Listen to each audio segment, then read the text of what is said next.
久しぶりに立ったまま撮影しています。どうも皆さんこんばんは。こんばんは。はい。ということで今日はですね、前にリスナーさんから教えていただいたこちら、センスの哲学という本を読みましたので、もうこちらを完全解説&ルナシ的考察を言っていきたいと思います。はい、ですね、東大京大で今一番読まれている本らしいです。今回 iPad を見ながら、そして後ろの黒板も使いながらやっていきたいと思います。もうね、この本なんですけど、すごく初めは難しくって読むたびに眠たくなってしまったんですけど、でも読めば読むほどすごく面白くなって、自分の実生活とも照らし合わせることができて、なんかもう今ではすっごく大好きな本になりました。まずこの本の概要なんですけど、センスとは何かっていうのを定義した上で、センスの磨き方を教えてくれる本なんですね。まず前半は鑑賞者サイドとしてどう磨いていくのか、その後に作り手サイドクリエイターとしてどう磨いていくのかっていうのを教えてくれます。で、ただ鑑賞者と制作鑑賞者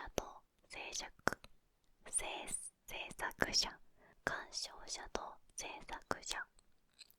を区別していません。同一人物で考えているので、みんながまずは鑑賞者の立場から始まって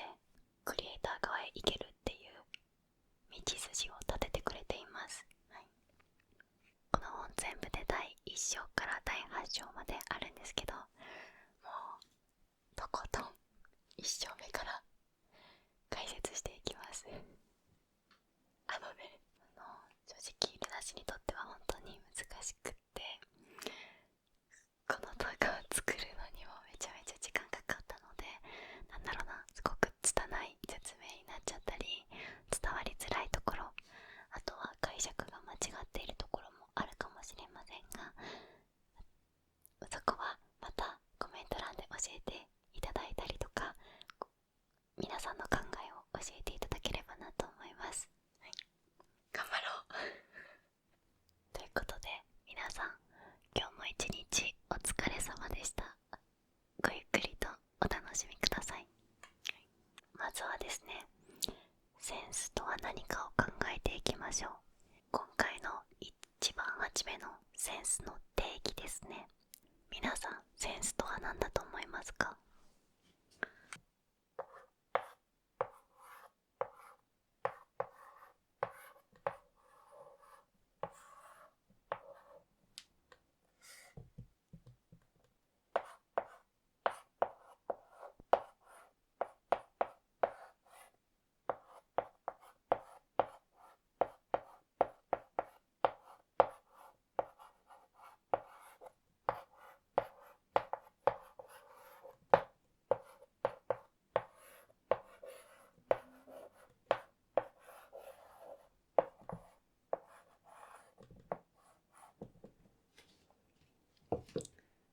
グラグラする。怖え。まず一番初めの定義なんですけれども、センスとは直感的にわかることです。芸術作品や音楽、仕事に対してパッと理解できる、わかる、直感的で総合的な判断力があるというのがセンスです。はい。まずこれいろんな角度で定義していくので、まずは一番初めの定義です。はい。じゃあこのセンスがある人っていうのは直感的に何がわかるのか、何を判断しているのかわかりますか？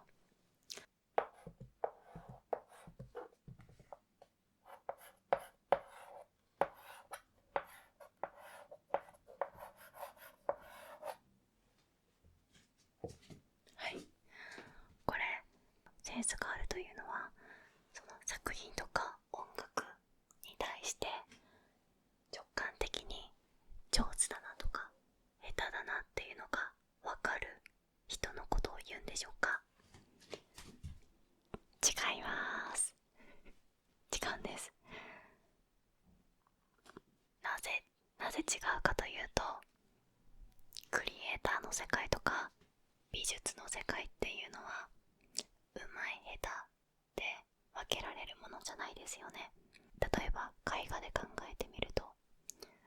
現実のものをリアルに描いた絵だけがうまいわけじゃないですよね。ゴッホとかピカソを思い浮かべると、なんかよくわかんない抽象画とかあるじゃないですか。なんかあれってうまい下手で分けられる領域の作品じゃないですよね。つまりうまい下手の世界ではないんです。じゃあセンスのある作品とは何なのか。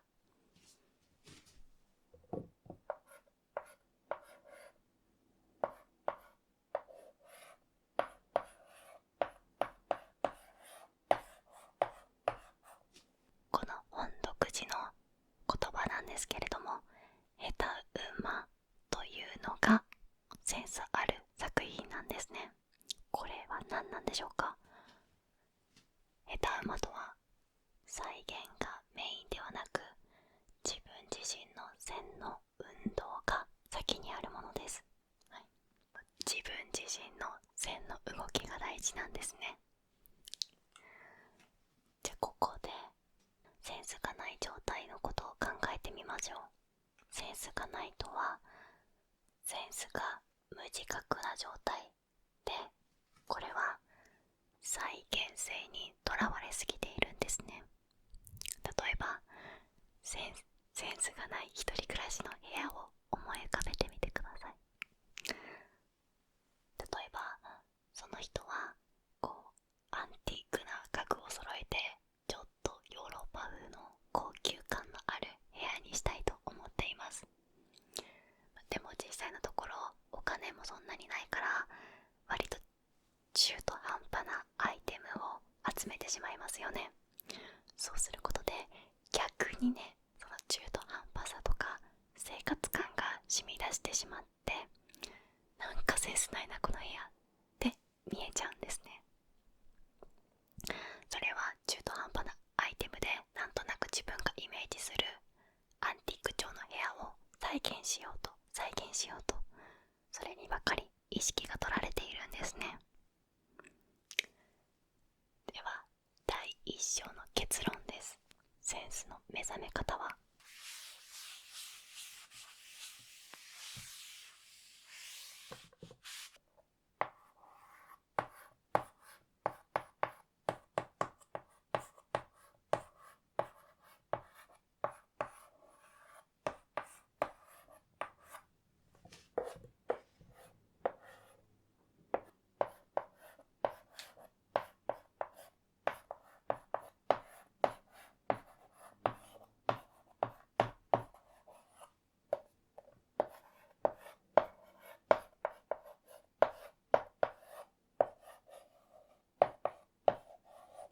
はい、第一章の結論。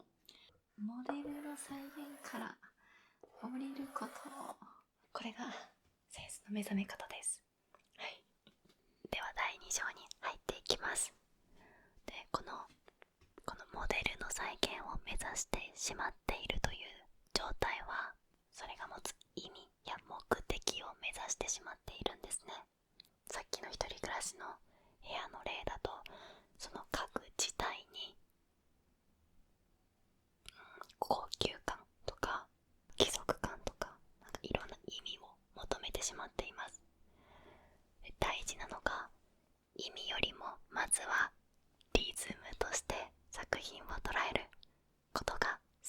らしいです。はい、新しい単語が出てきました。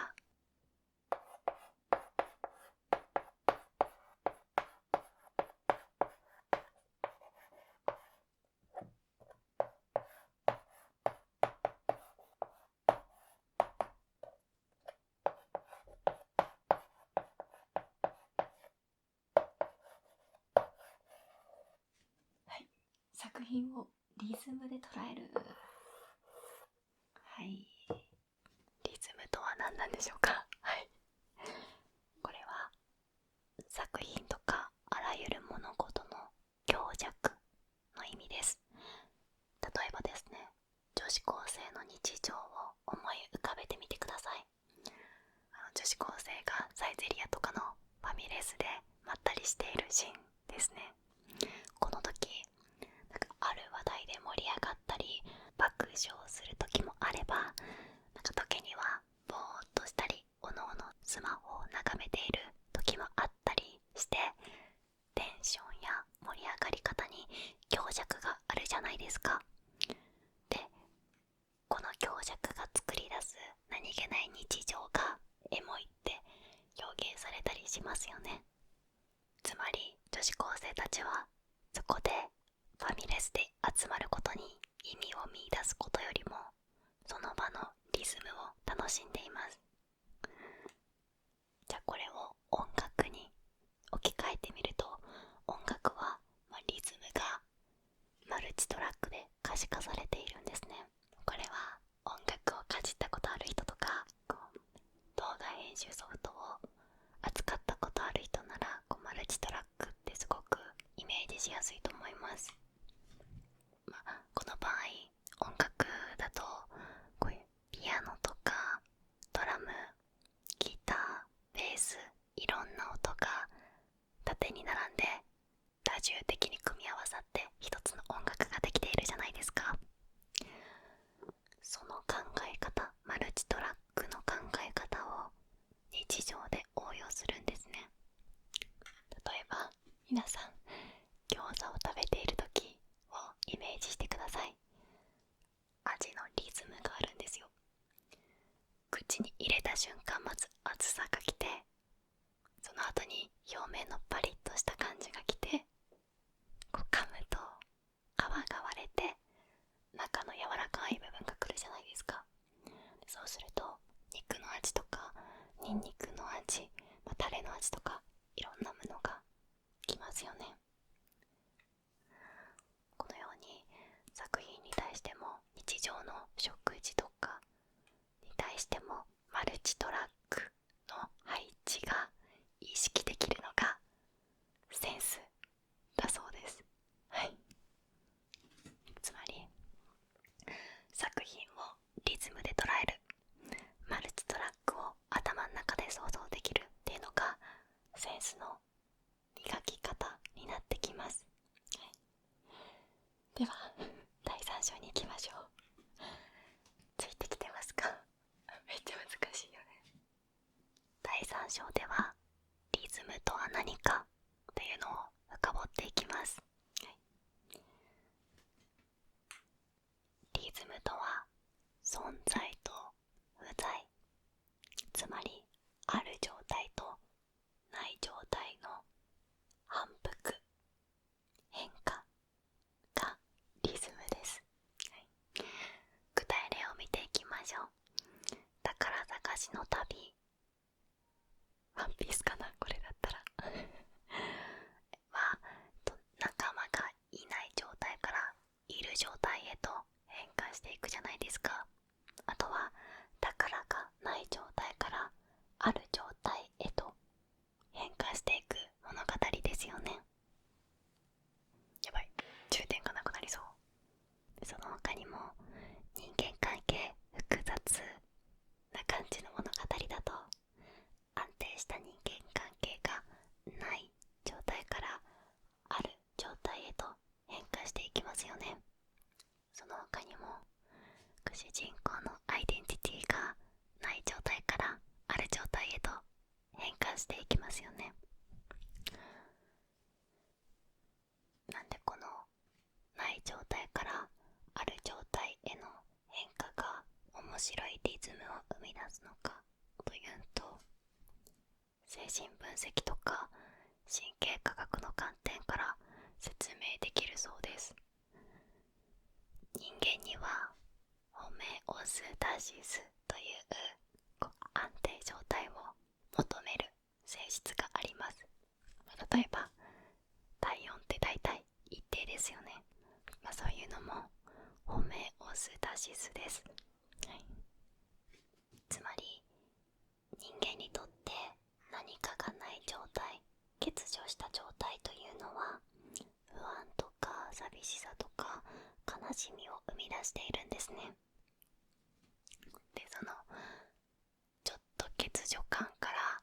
それを埋めるまでの変化、過程を人は楽しんでいます。はい、これ日常で考えてみると、丁寧にコーヒーを入れる時間を想像してみてください。コーヒーメーカーのスイッチを押して待つのではなく、わざわざ時間をかけて丁寧にコーヒーを入れるのは目的達成を遅延して、その途中過程を楽しんでいるんですね。つまりコーヒーがない状態からある状態へと移行する変化の過程、リズムを楽しんでいるらしいです。はい、だから丁寧な暮らしってよくありますけど、丁寧に作った料理とか綺麗な部屋の完成状態が重要なんではなくて、一つ一つ丁寧に暮らすそれ自体に楽しさとかエモさがあるということですね。では第3章の結論は、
はい、ということでですね、第3章の結論です。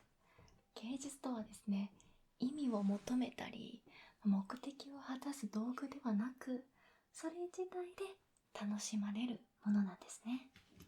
はい、はい、では第4章に行きたいと思います。第4章では実際にじゃあ芸術を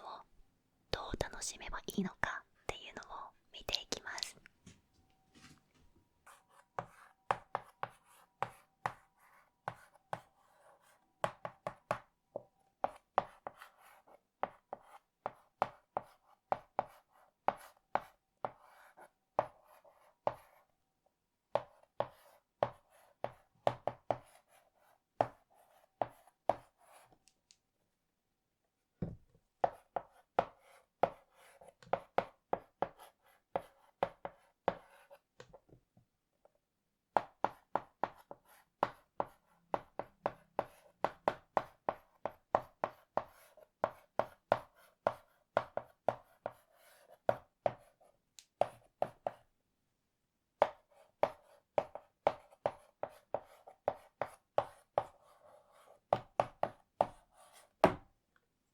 センスとは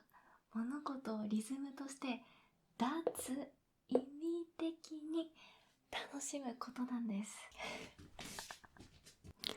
で、例えばですね、人って映画を見た時に、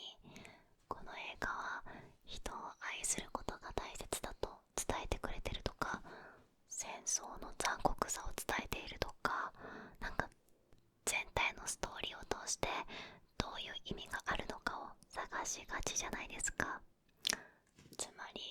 映画全体に対して大きな意味を求めてしまっているんですよ。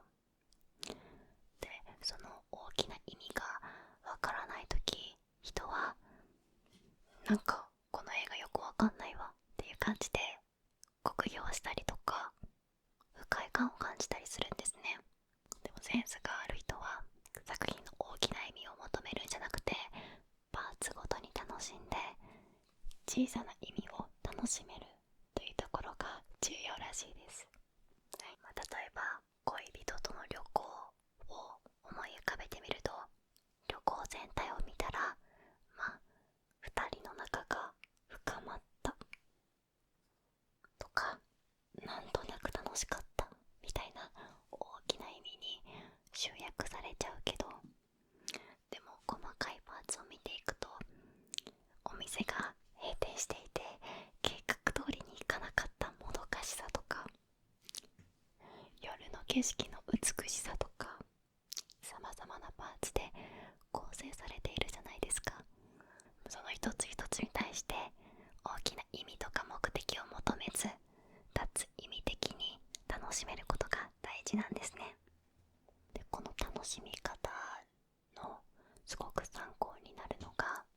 チャット GPT らしいです。 AI って言葉の本当の意味とか何も考えてないじゃないですか。人間からの質問に対してその中の言葉の一つ一つを解析しながら、これまでの学習をもとに大体のテンプレートを使ったりとか、類推される言葉を選んだりしてるじゃないですか。それを参考にして作品を楽しむときは、まずは意味を深く考えず、パーツパーツごとに楽しんでいくことが大事らしいです。こういう芸術とかセンスみたいな領域に対して AI って一番かけ離れている存在のように感じましたか？センスを磨いていく上で AI 的思考も重要になってくるっていうのがすごく面白い観点だなと思いました。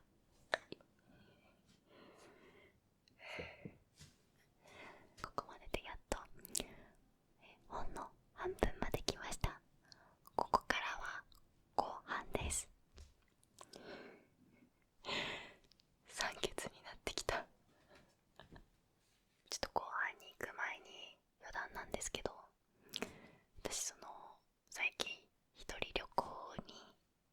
行ったんですが、知らない土地に行くと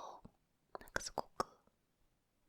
トトロみたいな世界観の道があると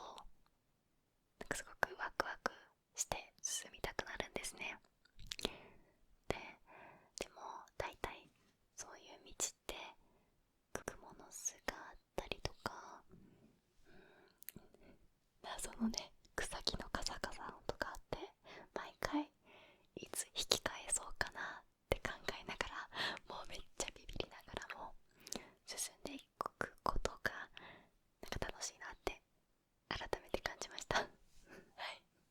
ということで第5章に入っていきます。第1章から第4章までは鑑賞者側として作品の楽しみ方を見ていたんですけれども、ここからは作り手サイド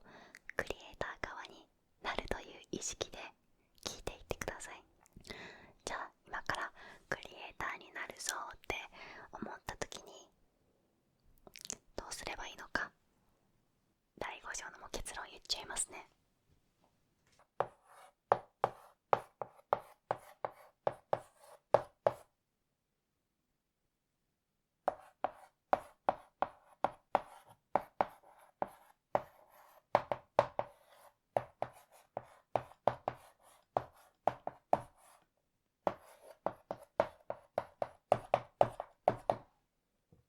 作品っていろんな要素が並べられて一つのものになっているんですけど、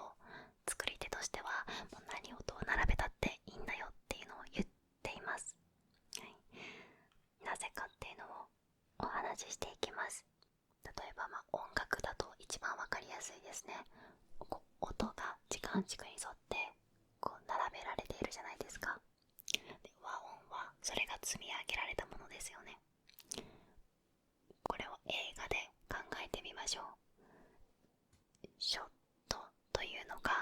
次の場面に切り替わるまでの一つながりの映像のことです。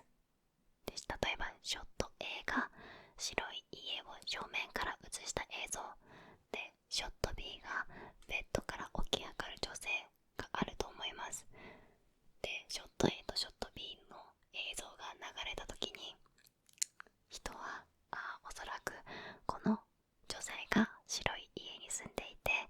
起きようとしているのだと勝手にイメージするじゃないですか。私たち人間は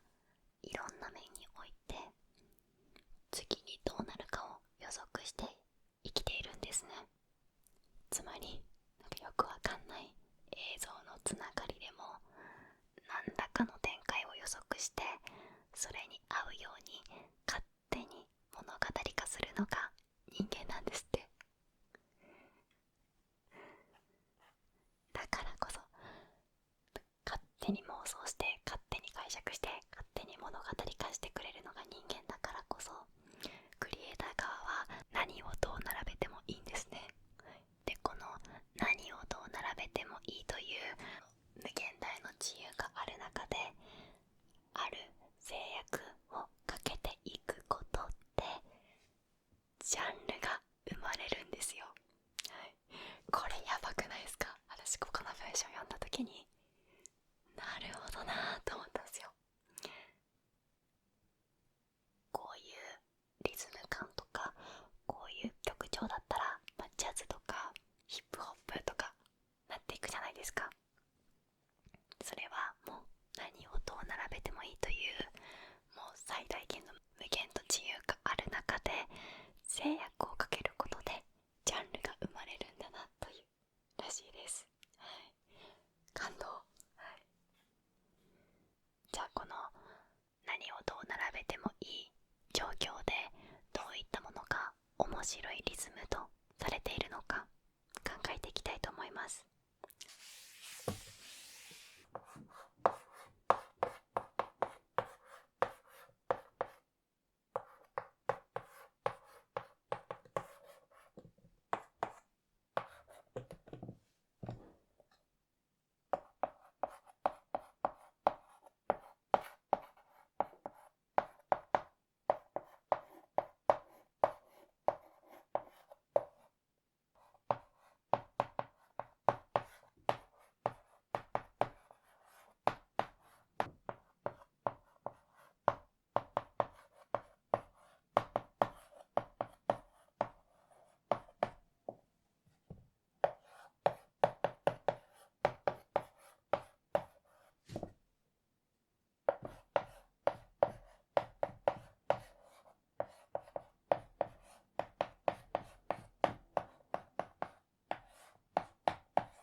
じゃあこの面白いリズムとはどういうことなのか。完全に規則的でもないし全くランダムでもない、このバランスとそこから生み出される偶然性が面白いリズムを生み出すらしいです。はい、例えばですね、完全に優等生すぎてもなんか面白くないじゃないですか。優等生だけどちょっと抜けてるところがあるみたいな、偶然性というかバランスがあるとすごく味がある人間じゃないですか。そんな感じですね。まず、何でもいいんですけど、まずじゃあクリエイター側になった時に、まずは適当に絵を描いたり音を出してみると面白い。何かを表現しようと意気込むのではなくっていうのが大事らしいです。こういろいろと描いていくうちに自分だけの偶然性の芸術と出会えるんですね。例えばピアノを楽譜通りに弾くだけでなく、ちょっと指をゴニョゴニョさせて遊んでみるとかも大事らしいです。とはいえね、やっぱりこういう窮屈な社会に揉まれていると、人はこうあるべきだとかこうするべきだという考えにとらわれているので、生に出会うまでには練習が必要らしいです。はい、でここに私の好きな文章と言葉があったのでご紹介します。何かをやるときは実力がまだ足りないという足りなさに注目するのではなく、とりあえずの手持ちの技術と自分から湧いてくる偶然性で何ができるかと考えるっていうところが、好きです。はい、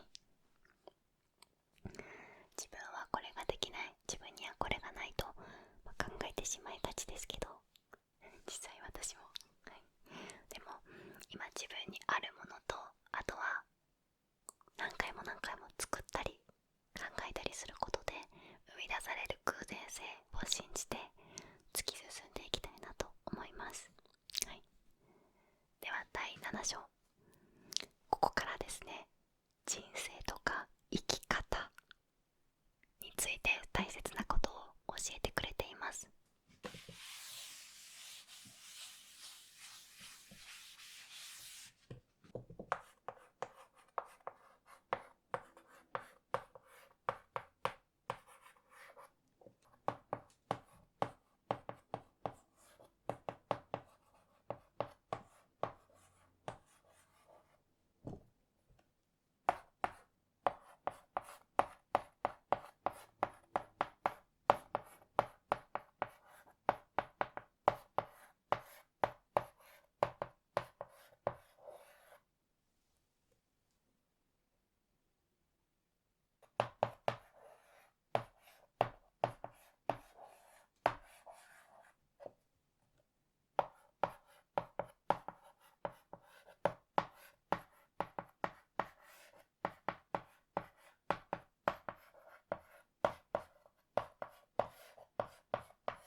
人生においてですね、芸術に関わること、それは無駄なものである時間を味わうことなんですね。はい、つまりですね、最終的な意味とか目的に早くたどり着こうとしないという姿勢が大切です。日々の買い物を思い浮かべてみましょう。最近はね、Amazon とか楽天とかで買い物にまず行くこともなく、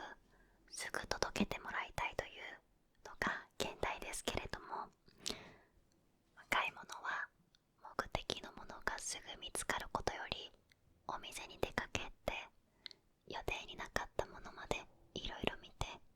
意外な面白いものを発見するのが楽しかったりするわけです。はい、で、先ほどね、第5章とか6章で何をどう並べてもいい、その偶然性が面白いとは言ってきましたが、可能性がありすぎるとかえって動けなくなるじゃないですか。いきなり真っ白なキャンバスを与えられて、はい、書いてって言われると結構難しいじゃないですか。はい、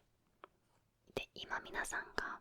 自分の人生がどうしたらいいのか、行き先がわからなくなっている方っていうのは多いんじゃないかなと思います。日常生活を過ごしていても、なんとなく行き場がないとか、何をしたらいいのかわからないっていうのは、可能性の過剰に溺れてしまっている状態らしいです。目的が限定されないと、何をしたらいいかわからなくなって体が固まって抑うつ状態になることもあるそうです。はい、なんか時代が進むにつれて、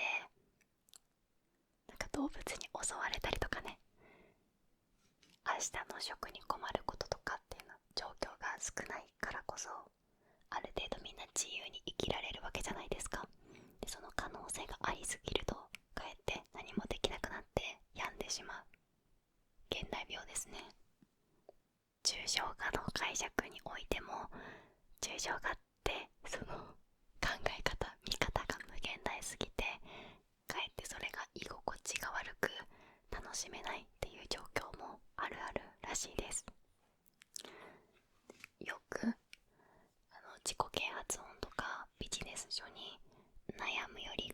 しようっ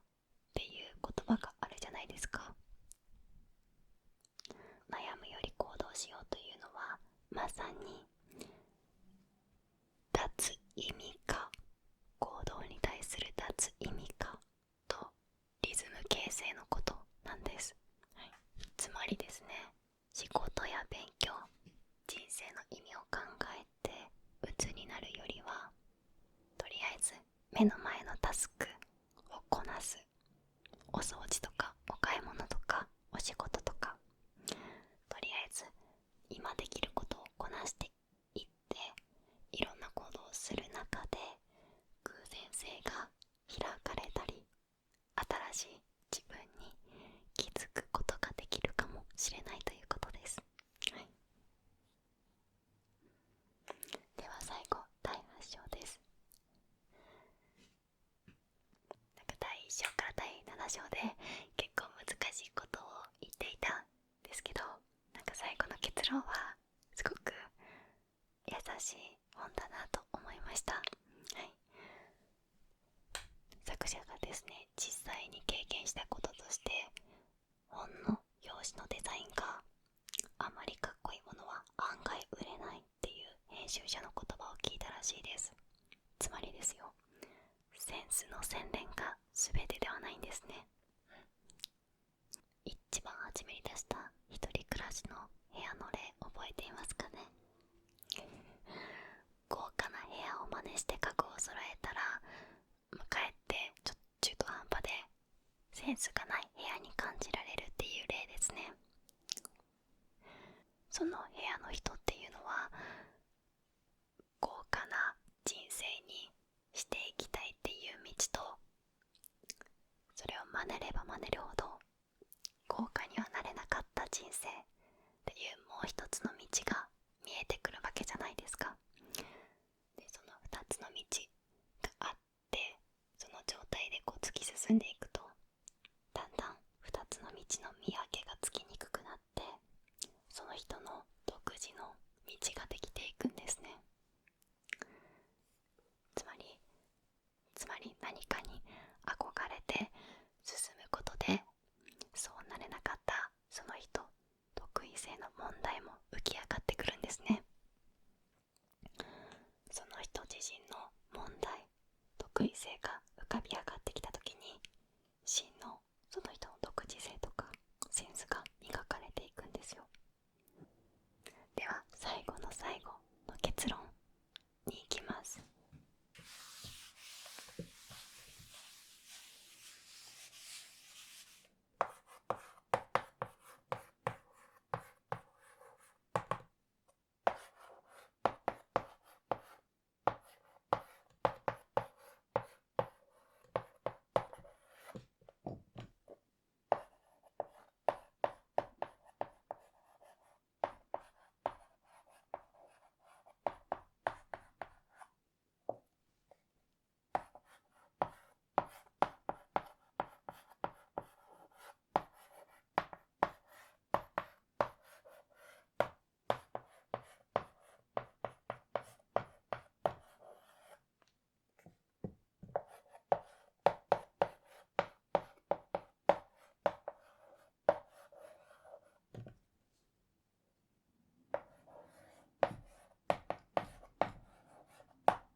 最後の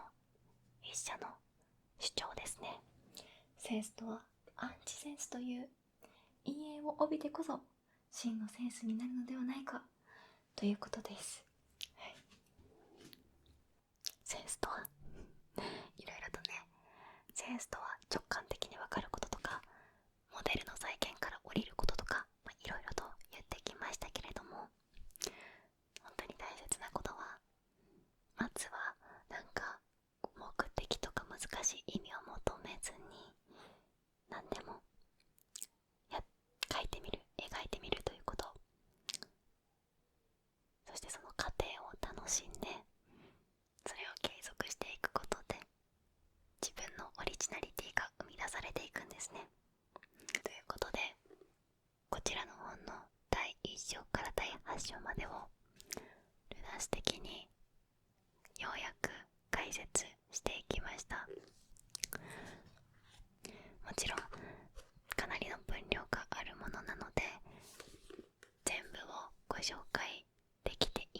ですし、人によって、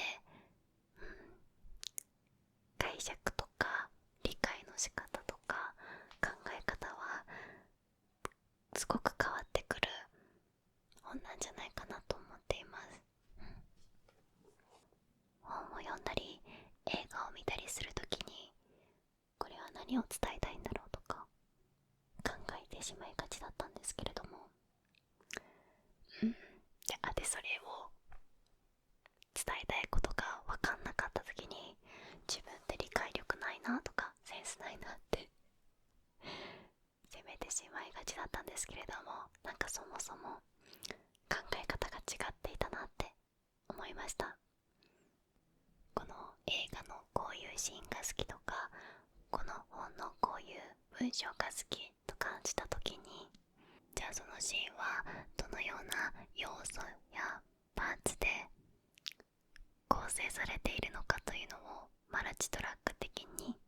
自分の中で考察してみる、それがセンスの磨き方の一つなんだなと学びました。また、もしこの本を読んだ方がいたら、こういうところが刺さったとか印象に残ったとか、こういう考え方をしたとか、いろいろと教えていただければなと思います。この本を読んでいない方は、皆さんのセンスに関する考え方とか、日々の日常作品の楽しみ方で意識していることなど、